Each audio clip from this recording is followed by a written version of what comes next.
Hello dear student, welcome. तभी हम लोग डिस्कस कर रहे हैं एक्सपोर्ट फाइनेंस। ओके, तो ये टॉपिक में कैसे है ना, बहुत सारे आंसर्स है जो एकदम खतरनाक है। तो अभी तुमको इसको अच्छे से मैं कवर करके बता देता हूँ क्या है।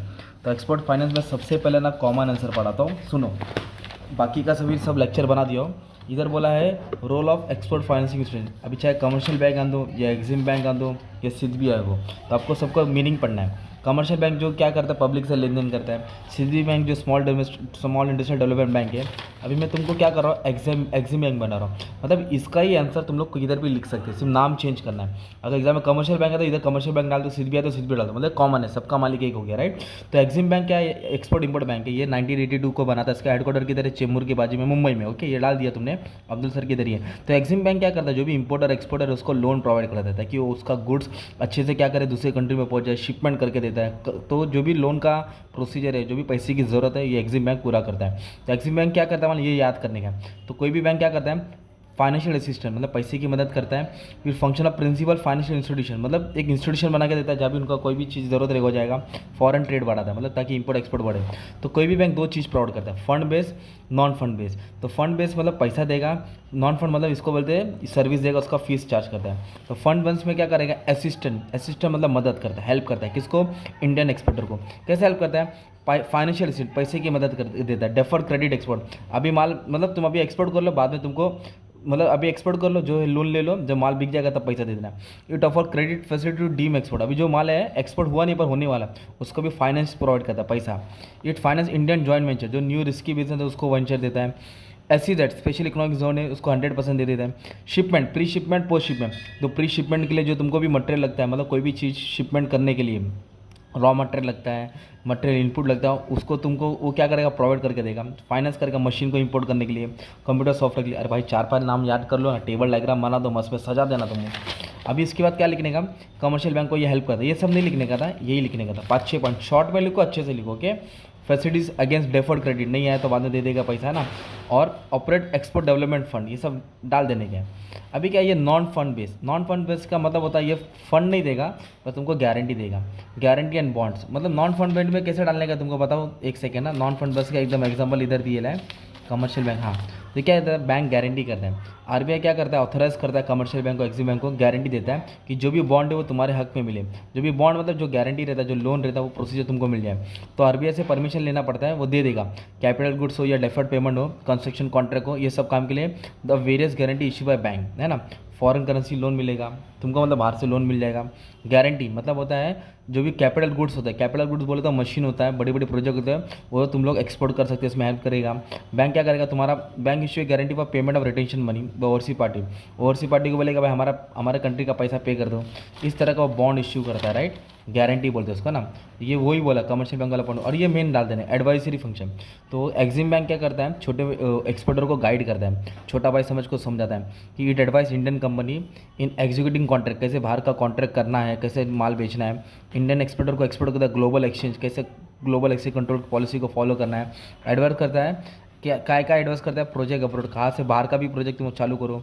स्मॉल स्केल मैन्युफैक्चर को एडवाइस करता है कि तुम भी बाहर मचाओ, है ना। और it provide euro finance, euro का जो ग्लोबल क्रेडिट, जो भी उधार मिल जाएगा तुमको। ये फोरफिटिंग फैक्टरिंग स्कीम देता है, मतलब जो तुम्हारा पैसा वसूल करेगा। ये हो गया नॉन फंड के, फंड और नॉन फंड। तो कोई भी बैंक का ये डालने का, बस इतना याद रखो। एक्सिम बैंक 1982 में बना और सिद्धि बैंक का भी आता 1990 में बना था। Okay, commercial bank. तो एक कॉमन आंसर इधर तैयार हो गया। अब इसके बाद ये आंसर पढ़ेंगे हम लोग, डिस्टिंग्विश है, शॉर्ट में समझो क्या है।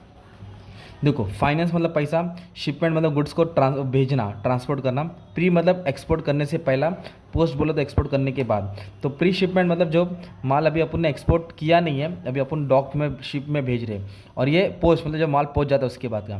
तो क्रेडिट मतलब उधार is extended to the exporter prior to the shipment of goods. Prior मतलब बिफोर, पहला। तो इधर प्रायर की जगह पे क्या डालेंगे, आफ्टर, ये बाद में होता है। It is required to meet working capital, जो भी छोटा मोटा खर्चा बिफोर, इधर लिखेंगे आफ्टर। बेनिफिशियरी किसको बेनिफिट है, इंडियन एक्सपोर्टर को, है ना, जो सप्लायर होता है। It offer to Indian parties और ओवरसीज, दोनों को फायदा होता है। इसमें डॉक्यूमेंट लगता है। तो प्री शिपमेंट कब मिलेगा, जब तुमको एलसी मिलेगा, लेटर ऑफ क्रेडिट, बहुत मेन डॉक्यूमेंट होता है। इधर कस्टमर के हिसाब से जो भी रहता है वो बिल। फॉर्म ऑफ फाइनेंस, कैसे मिलेगा आपको पैसा, ड्यूटी ड्रॉबैक मिलेगा, हाइपोथेटिकेशन गिरवी वाला, रेड लेटर ऑफ क्रेडिट मिलेगा, ये सब। It is granted by purchase of bill, मतलब बिल खरीदेगा तुम्हारा फॉर फैक्टरिंग। फैक्टर देने के लिए क्या है, तो फ्री शिपमेंट किस पे डिपेंड होता है? Amount of finance depend upon the export order. तुम्हारा ऑर्डर कितना है, छोटा है कि ज़्यादा है। इधर नेचर ऑफ एक्सपोर्ट, तुम लोग कौन सी चीज़ को एक्सपोर्ट कर रहे हैं, ये तुम्हारा डिस्टिंग्विश हो जाएगा। 6-7 पॉइंट पढ़ लेने का है। और इधर मेन आंसर इधर है, जब भी प्री शिपमेंट करेंगे तो उसकी खासियत क्या है, प्री शिपमेंट होता क्या है। तो 4-6 पॉइंट बना था, बाकी डिस्टिंग्विश डाल देने का है। Pre shipment finance is also refer as packing credit, इसको पैकिंग क्रेडिट भी बोलते हैं, ब्लैंक्स में आएगा। It is provided by commercial bank to the exporter for before shipment of goods. मतलब शिपमेंट होने से पहले का जो भी खर्चा होता है, छोटा मोटा वर्किंग कैपिटल, ठीक है। तो ये एलिजिबिलिटी किसको है, तो ये किसको मिलेगा, pre shipment finance can be granted only to those exporter who produce and confirm export order, मतलब जिसका एक्सपोर्ट ऑर्डर कंफर्म है उसको ही मिलता है, okay. Indirect export which export through export house and other can also obtain, इन लोग भी ऑप्टेन कर सकते हैं। पर्पस क्यों, क्योंकि प्री शिपमेंट करने के लिए उनको वर्किंग कैपिटल लगता है, रॉ मटेरियल लगता है, वेजेस लगता है, ओवरहेड लगता है, माल को भी जो भी शिपमेंट करने के लिए, वो सब खर्चे के लिए उन लोग क्रेडिट लेते हैं। फिर डॉक्यूमेंट देना पड़ेगा ना, ऐसे ही थोड़ी लोन मिलेगा, राइट। तो एक्सपोर्ट ऑर्डर देखते हैं, लेटर ऑफ क्रेडिट देखते हैं, ECG देखते हैं, सिम डाल देने का। फिर उसका पेमेंट कैसे मिलेगा, कैश पैकिंग क्रेडिट मिलेगा, गिरवी के ऊपर जो भी मशीन है या प्लेज, मतलब कुछ चीज़ गिरवी रखेगा, ये बेसिस पे तुमको लोन मिलेगा। अमाउंट ऑफ पैकिंग, तो amount of packing credit depends on the amount of export order, कितना तुम्हारा एक्सपोर्ट ऑर्डर उसके हिसाब से तुमको लोन मिलेगा। पीरियड ऑफ पैकिंग, इसका पीरियड कितना रहता है, ज़्यादा से ज़्यादा 180 दिन है, 90 डेज़ का रहता है, ओके। पीरियड मतलब टाइम होता है। फिर रेट ऑफ इंटरेस्ट, हाँ भाई सीधी बात है, लोन दे रहा है तो सामने इंटरेस्ट चार्ज करेगा, और एक्सपोर्टर के लिए इंटरेस्ट रेट लोन रहता है, पर तुम मोबाइल लेंगे तो इंटरेस्ट ज़्यादा रहेगा, ओके। लोन एग्रीमेंट, मतलब एक एग्रीमेंट बनेगा किसका, जो लेने वाला एक्सपोर्टर और एक बैंक। तो बिफोर डिस्बर्समेंट ऑफ लोन, जब लोन तुम डिस्बर्स कर देंगे, रिटर्न कर देंगे, bank require the exporter to execute a former loan agreement. जब बैंक तुमको लोन देगा तो जो भी एग्रीमेंट है उसको भरना है कि तुम्हारा पैसा मिल जाएगा। फिर अकाउंट मेंटेन करेगा, किसको कितना लोन दिया, फिर लोन को तुमको क्या करना है डिस्बर्स, फिर बैंक तुमको क्या करेगा, लोन प्रोवाइड कर देगा, सेक्शन करेगा, तुम्हारा नाम पे दे देगा, फिर तुम्हारा सब अच्छा हो जाएगा तो तुम रिपे कर देंगे। तो ये प्री शिपमेंट था, क्या था ये, प्री शिपमेंट, ओके। अभी ये काउंटर ट्रेड है। काउंटर ट्रेड का मतलब होता है अदला बदली। मान लो मैं तुम्हारे घर पे दाल लेके आया हूँ, अपना घर आजू बाजू में, मैं तुम्हारे घर पे एक कटोरा दाल लाया हूँ, और तुम्हारे घर पे बना है पनीर, क्या बना है, पनीर या चिकन बना है। तो मैं तुमको दाल दिया, तुमने मुझे पनीर दिया, तो मेरा कितना, मेरा 40 रुपये की दाल है, तुम्हारा 100 रुपये का पनीर है। तो काउंटर ट्रेड बोलते हैं। जैसे डोनाल्ड ट्रम्प ने अभी क्या बढ़ा, टैरिफ रेट बढ़ा ना काउंटर ट्रेड के लिए। तो counter trade is a reciprocal, उल्टा, from international trade in which goods and service exchange for goods and, goods को गुड्स के साथ ही एक्सचेंज करते हैं करेंसी के बदले।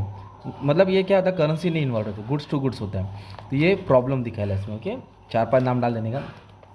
Counter trade means exchanging goods और service which are paid for in whole or part, थोड़ा रहता other than goods and service, मतलब मनी के अलावा इन लोग ये देते हैं, ओके। तो इसमें बार्टर सिस्टम होता है ओल्ड ज़माने में, पुराने ज़माने में। तो पुराने ज़माने क्या है, एक देश क्या देगा, अनाज देगा, एक देश क्या देगा, तेल देगा। तो पैसा नहीं देंगे, गुड्स टू गुड्स एक्सचेंज देगा, between two parties, between two countries, goods to goods, है ना। इसको बोलते हैं बार्टर सिस्टम। ये पुराने ज़माने में चलता था, अभी भी किधर किधर होता है। तो इसमें क्या, कुछ प्राइस फिक्स नहीं होता है, माल के हिसाब से माल दिया जाता था। कोई भी एग्जाम्पल डाल देने का। इधर है स्विच ट्रेडिंग।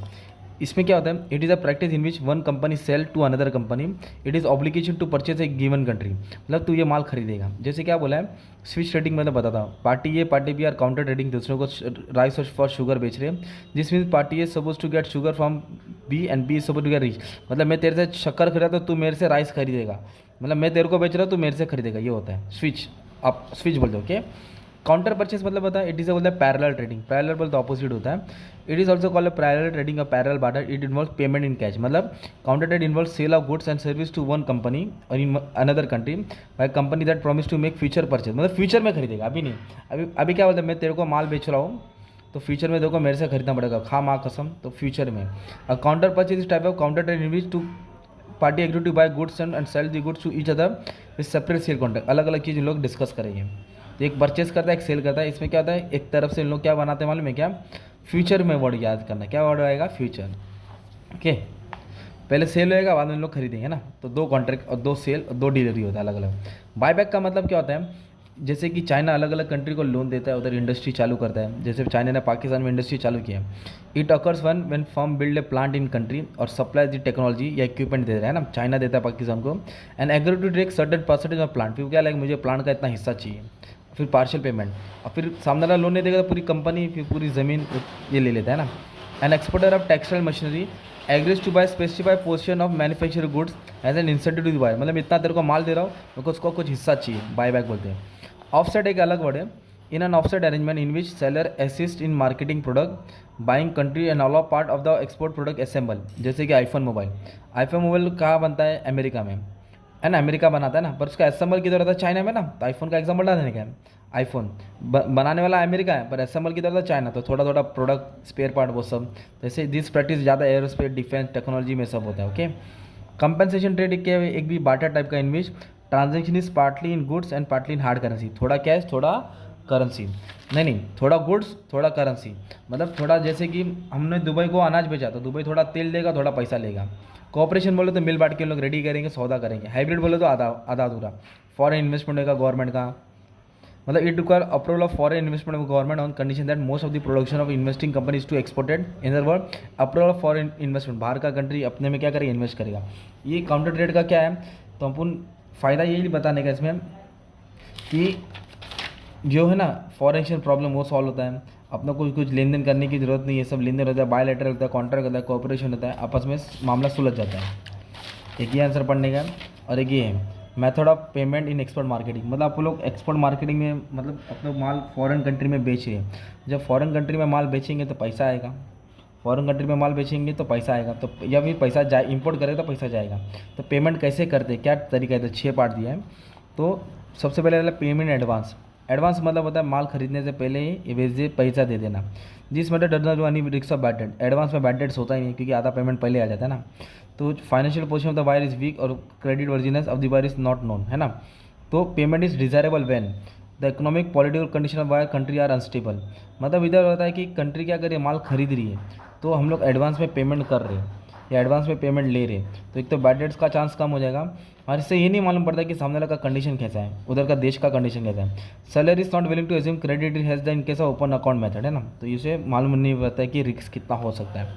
ओपन अकाउंट का क्या नया मेथड है, when the goods are dispatch, जब गुड्स जाता है तो एक्सपोर्टर क्या करेगा, एक डॉक्यूमेंट देगा, भाई ये ले ये मेरा डॉक्यूमेंट है इंपोर्टर को, और बिल देगा, इनवॉइस बोले तो बिल देगा, और वेट फॉर पेमेंट, भाई मैंने तेरे को माल बेचा पेमेंट, बिल भी भेजा पेमेंट दे दे। If no credit is allow तो इंपोर्टर पे इमीडिएटली, अगर उधार ही नहीं दिया है तो बंदा तुरंत पे करता है, क्या बढ़ता है तुरंत पे। इसको बोलते हैं open account method. This is simple and the avoid additional charges, कुछ चार्जेस लगता नहीं है।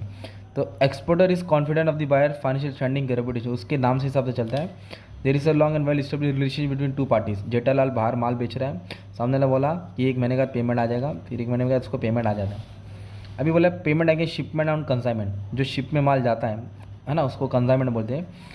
Exporter supply the goods to the overseas consignee, मतलब बाहर माल बेचता है, इंडिया से माल मार जाएगा without actually giving up the title, title नहीं लेता उसमें, नाम नहीं रहता है। Payment is made only when the goods are ultimately sold by the overseas, मतलब क्या है, हमने माल बेचा जापान को, तो जापान अभी पेमेंट नहीं करेगा, जब जापान पूरा माल बेचेगा कमाएगा फिर पेमेंट करेगा, इसको बोलते हैं पेमेंट आगे शिपमेंट, है ना।